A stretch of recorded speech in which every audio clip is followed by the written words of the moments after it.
Diba? Meron pa kayong pwedeng i-share ng mga hindi nyo malilimutang experiences habang nandun kayo, mga nakakatuwa, nakakakilig, yun.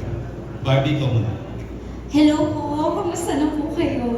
Alam mong bigatin talaga yung media ko pag invited silang lahat, di ba?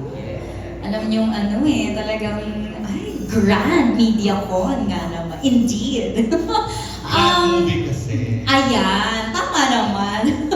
Thank you so much. Hindi ko makakalimutan na ginawa namin sa Korea.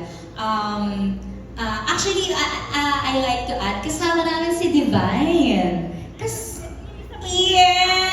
Magkasama, tatlo kami So, ikaw din, Divine, sa Korea. Oo, tatlo kami doon. Sobrang saya kasi nalibot namin yung mga famous K-drama locations. Actually, yung wall na nilalakaran namin ni David doon sa ending ng trailer, ginamit siya sa isang famous K-drama na project. And ang pinaka hindi ko makakalimutan doon ay yung aming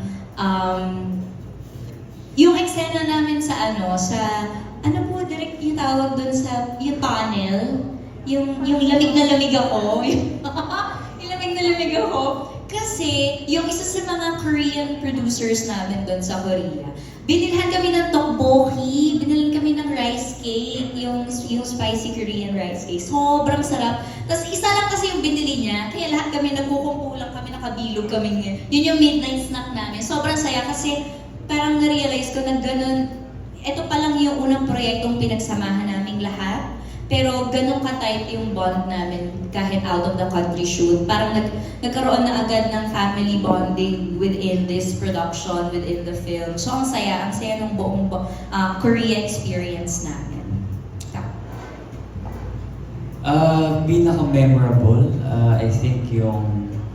Actually lahat ng scenes memorable dahil yung mga locations na kung saan kami nag-shoot ay talagang yung mga sikat doon, yung mga very artistic, di ba? So, pero para sa akin, pinaka-memorable yung nandun tayo sa crossing. Yun, oo, dahil romantic siya, luwis buhay, tsaka maraming tao, tapos malamig, actually super saya siya.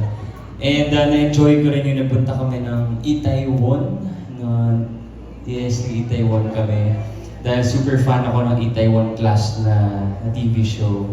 So, ayun. Yan. Bakit buwis buhay, David? Kasi tumatawid, parang sa scene, kailangan namin tumawid. And may mga cars. Oo. So one time na actually, parang sabi ko kay Bobby, halika na. Tapos biglang nag-green. Ay, sorry. Ayun, thank you. Divine, ikaw, meron ko bang mga nakakalokang experiences sa Seoul? Eto na nga po. Para kasi meron kaming call time na afternoon. So naabutan kami ng lunchtime. Tapos kami nila Barbie, naghahanap na saan nakakain. Booking kami. Saan nakakain? Walang hindi bukas yung mga kainan. Ayun, bukas! Enter kami, pasok. Pa-order nga kami ng isang ganito. Kasi bigyan mo kami nito, tingnan to. Mind you po, 12 noon na lunchtime.